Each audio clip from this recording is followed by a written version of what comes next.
جن کی بیویاں بدکار ہو چکی ہوں مولا انہیں سیدھے راستے پر لا، جن کے شوہر بگڑ چکے مولا ان کو صراط مستقیم عطا فرما، جن کے اولاد نافرمان ہو چکے حسنین کریمین کے صدقے مولا انہیں صالح بنائے، نیک راستے پر چلائے۔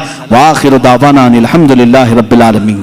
کل کی محفل انشاءاللہ العزیز میلاد مبارکہ کی آخری محفل ہے، آخری مطلب اس سیشن کی آخری، اللہ کرے کہ موت تک کبھی آخری محفل نہ ہو۔